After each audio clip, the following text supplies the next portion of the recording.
注意看，這個女人被夫君拋棄3年，為了報復，她竟在外面養了個小官。可她萬萬沒想到，當她想用1沓銀票結束關係時，這個小官竟是權傾朝野的當朝太子。此刻，她正想用錢打發掉這個讓她審逆3年的男人，因為那個讓她淪為全京城笑話的侯爺夫君，今天就要回來了。羽人名叫沈之威。3年前大婚當日，他的夫君忠勇侯柳雲帆竟帶着他的小妾妹妹揚長而去，讓他獨守空房，受盡嘲諷。為了報復，更為了排解寂寞，他包養了醉月樓的頭牌小官。3年纏綿，他以為自己早已將這個男人拿捏得死死的。可當他提出分手時，男人卻一把攥住他的手，眼神冰冷地宣告：只要他沒喊停，他們之間就沒有結束。沈之威只當他是捨不得自己這個金主，卻不知自己招惹的是何等人物。這個男人正是當朝太子，那個傳聞中殺伐果斷，年僅20就將國家治理成諸國之首的冷面閻羅楚蕭徹。而這一切都隨着他那渣男夫君的回府，徹底拉開了序幕。柳雲帆剛一回府，便對沈之威極盡羞辱，聲稱自己不喜歡他這種身上沒肉的女人。更過分的是，他的小妾妹妹不僅帶回了4個懷有身孕的婢女，還當眾耀武揚威，企圖羞辱沈之威。可他不知道，如今的沈之威早已不是3年前那個任人宰割的羔羊。沈之威輕描淡寫地將4個孕婦收下，還給他們排好了小15到小18的名號，並嘲諷妹妹跟了侯爺這麼多年，肚子卻一點動靜都沒有，幾句話就讓對方氣得臉色發白。眼看妻子如此強勢，柳雲帆惱羞成怒，甚至揚言要休了她。沈之威毫不示弱，直接提出和離，氣得柳雲帆當場就要發作。就在這時，老侯夫人，也就是沈之威的婆婆及時出現。令人意外的是，她竟毫不猶豫地站在了兒媳這邊，不僅逼着兒子下跪認錯，還警告他要是敢和離，就帶着那些鶯鶯燕燕滾出侯府。原來，如今的侯府早已衰敗，全靠沈之威尚書府嫡女的身份撐着門面。而眼下，侯府能否翻身，全繫於能否拿到朝賀宴的承辦權。而此事正由太子楚蕭徹全權負責。老夫人命令沈之威和柳雲帆一同進宮參加太后壽宴，務必借機討好太子。太后壽宴之上，沈之威再次成了眾人讥諷的對象，連他自己的親妹妹沈青青都當眾羞辱他。然而，沈之威早已看透了這一切。當尚書府獻上價值萬兩黃金的夜明珠，反被太后斥責奢靡之風時，沈之威卻獻上了自己親手制作、分文不花的安神茶。他深知太後近來夜不能寐，此茶正中下懷，瞬間贏得了太後的歡心和賞賜，讓所有等住看他笑話的人都驚掉了下巴。緊接住，太子楚蕭徹駕到，全場跪拜。當沈之威抬頭的那一刻，他徹底懵了，眼前這個俊美無雙、氣勢凌人的太子，竟然就是他養了3年的小官。他瞬間心亂如麻，只能假裝不認識，低頭行禮。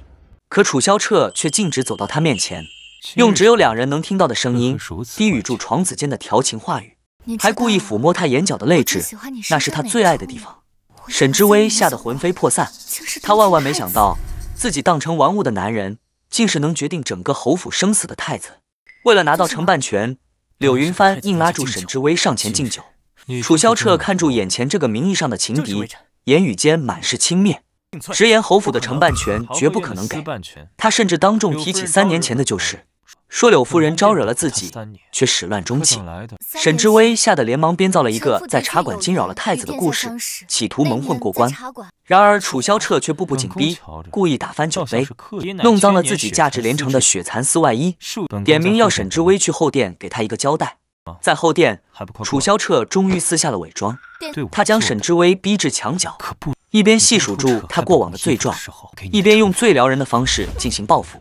他命令沈之威與柳雲帆和離，入主東宮做他的太子妃。為了讓沈之威屈服，他甚至以侯府的未來相要挾，逼得他在門外丈夫的窺探下，用最屈辱的方式讓他消氣。最終，沈之威用一個進入東宮的口頭承諾，暫時換來了朝賀宴的承辦權，也暫時逃離了虎口。不久後，太後為太子選妃之事發愁，下旨誰能為不願露面的太子畫像，便可滿足其一個心願。小妾妹妹弱弱自詡京城第一畫師，以為這是她成為平妻的絕佳機會。沈知微為了一個深藏心底的願望，決定跟他爭上一爭。他女扮男裝，冒險闖入皇家獵場，與楚蕭徹定下賭約：若他能射下傳說中的瓊羽靈，作畫的資格就歸他。面對毒蟲遍布、利刃如風的幻視靈，他不惜遍體鱗傷，也要拿到那個從無人射下的獵物。楚蕭徹看出他執拗的身影，心疼不已，最終還是暗中出手，讓他贏得了賭約。作畫地點定在了太子那間名為竹香別院的私宅，而這正是當初沈知微用來打發他的地方。故地重遊，楚蕭徹故意刁難，要求沈知微畫下他沐浴的場景，兩人在曖昧的霧氣中極限拉扯。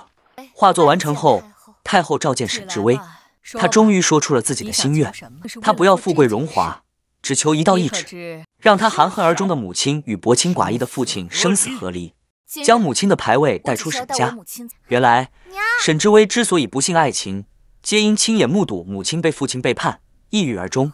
他帶着懿旨回到尚書府，與狠心的父親和虛偽的繼母妹妹徹底決裂，割袍斷義。就在他淨身出戶，抱着母親牌位走出沈家大門的那一刻，浩浩蕩蕩的皇家儀仗隊停在了門口。太子楚蕭徹親自上門提親，尚書府一家以為天降富貴，妹妹沈青青更是得意忘形，以為自己即将成為太子妃。然而楚蕭徹卻看都不看他一眼，徑直走向沈知微，當住所有人的面宣布，他要娶的是這個剛剛被家族拋棄的女人。尚書府一家瞬間從天堂跌入地獄，悔恨交加。楚蕭徹將沈知微帶回東宮，悉心照料。他向他坦白，他書房裡那幅從不是人的珍貴畫像，畫的正是他。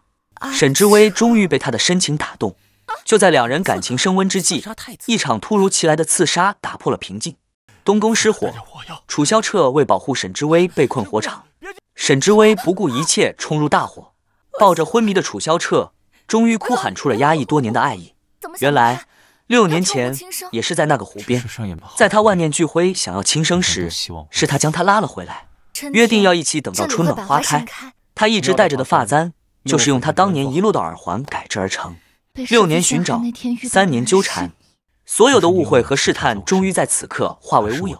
楚蕭徹向他許諾，一生一世一雙人，他的東宮永遠只有他一位女主人。而他們的盛世大婚，又將給整個京城帶來怎樣的震撼呢？